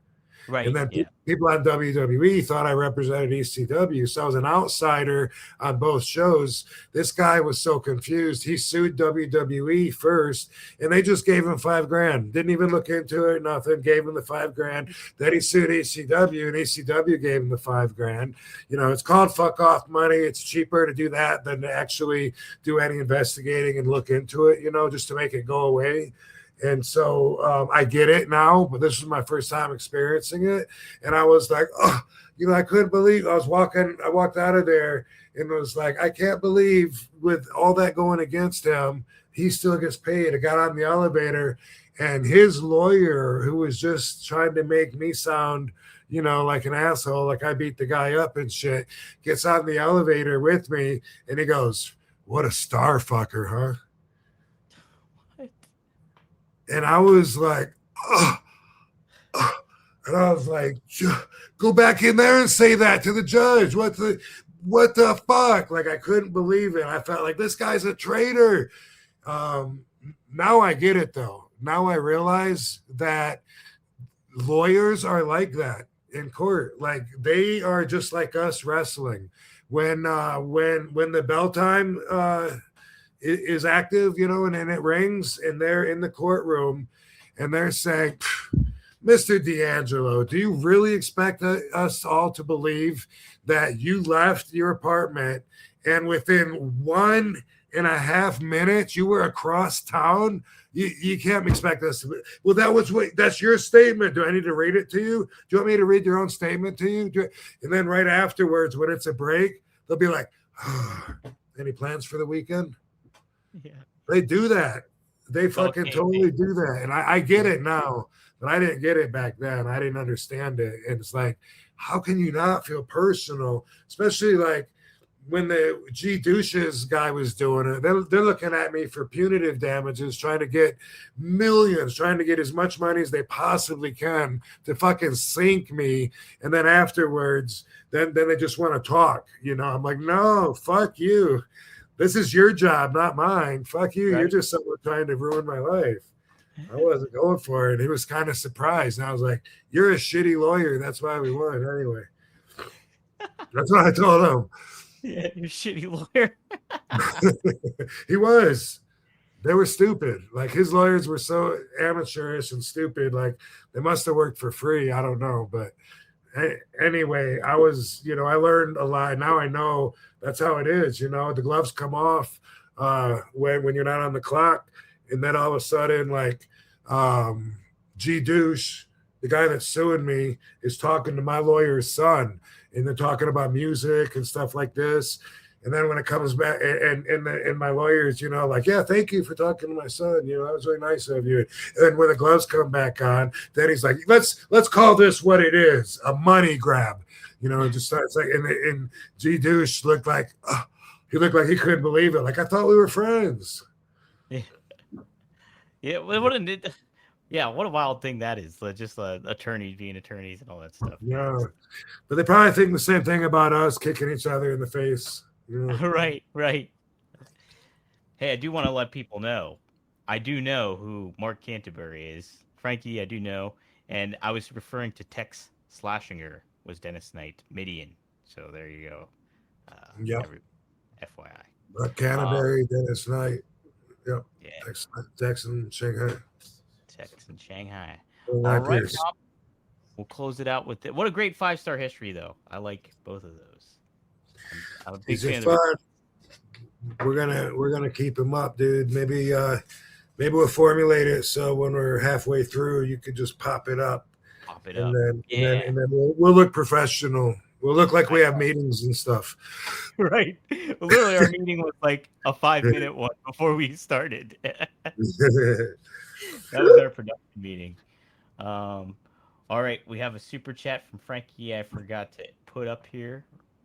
He says, Rob, what is your top 5 technically proficient guys you've wrestled? If you had to name 5 guys you wrestled that were technically proficient, what does proficient mean? I gotta ask Alexa what that means. I've never used that word. Technically sound, like almost like you're thorough in the language of pro wrestling. Okay. Okay. So somebody, for example, somebody like a Bret Hart would be technically Right, proficient. right. I mean, I'm thinking, Eddie Guerrero, Yeah, that's a good one. maybe Edge and Christian, um, um, maybe Jericho. Oh, he's good. Think, uh, and let's see who else. Who else am I gonna throw in there? Um, Maybe someone we were talking about earlier. someone you would never expect. Ooh. Let's say Triple H. Oh, Well, that's a good one. yeah. All right. I like those 5. I'm thinking of like I can't think of a time, when anything gets sloppy or so or oh, I didn't know I thought I didn't know you were gonna kick me like that and it fucked me up or all those guys. I can't picture that happening with any of them. How about 2 other ones I'll name? Jerry Lynn. Would he be Yeah, technically proficient? for sure. How about Kurt Angle? Was he technically proficient? Yeah, definitely. Shelton Benjamin. Oh, that's a good one too. Like that. Nice. All right, that's good. This was a technically proficient show, I think, Rob, today. Alrighty, I'm gonna have to look that word up. It seems like I want to make it like professional and efficient together. Like without like all the fat trimmed. So that it's all like mainstreamed with the most positive flow. Like that's how I want proficient to mean. I Do you gotta. want me to read you the definition right now? Sure. All right. The word proficient is an adjective that means having or showing a high degree of skill, knowledge, or competence in a specific activity or subject. Okay. Cool. So I think Yeah. we nailed it. Those Right? are all. Yeah. Those are all guys I'd put at the top of the list. Absolutely. Absolutely. Oh, show. Are technically proficient, Rob. Oh, I don't know. You never even worked with me. From I a mean, visual perspective. I can oh, tell. from a podcast perspective. Yeah, from a podcast perspective. Yeah. All right. Well, cool, Rob. Is there anything you want? What's going on with RVD420.com and damn good? What? Yeah, the damn good. Oh man, I have it up here. Hold on. Yeah. Well, we'll catch up on that next week. I'm not really even sure. I'm not even sure what the exact status is right now on the rollout, which is started. But yeah, so we'll talk about that. Yeah, everything is good. What is this? We're into August now. Got Cauliflower Alley Club coming up. You coming in for that? No, I wish I was. I'm not though.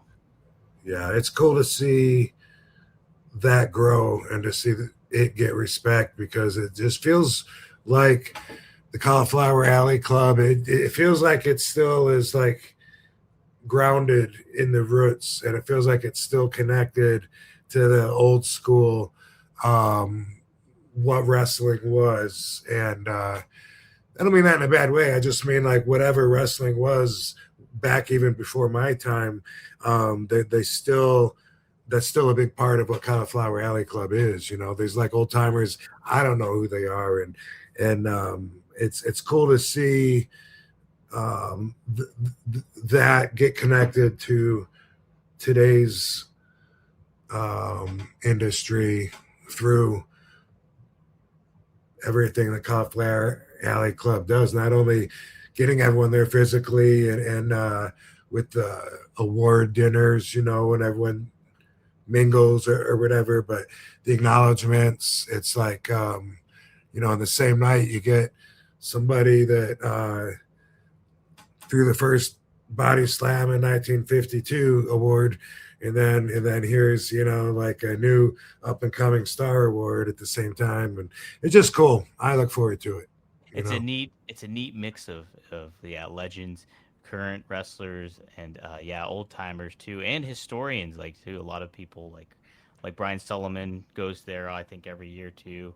A lot of good writers and everything. So it's like a hodgepodge of all these and fans. Like if you pay the membership, like you get the right to go to the event. There is so it's a really neat communal aspect. That's Yeah, it used to be just for wrestlers years ago. I always talk about how when I got into wrestling, it was still a closed door society. With the Cauliflower Rally Club was a special membership for wrestlers only thing, and then they open it to fans, and of course we're able to generate a lot of money and do a lot of good with that money because they have projects where they help financially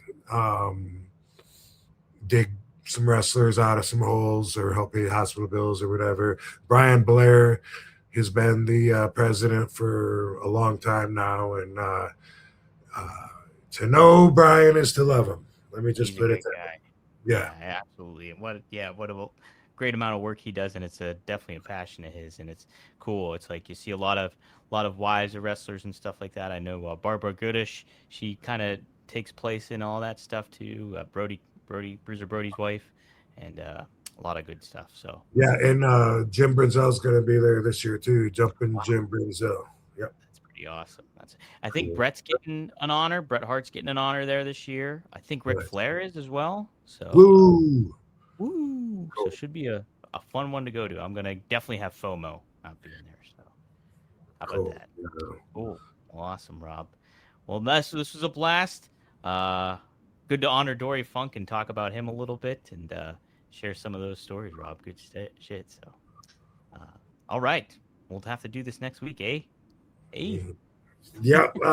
Yeah, next week. Peace out, hoes, everybody. Van Dam fam, appreciate you joining us every week.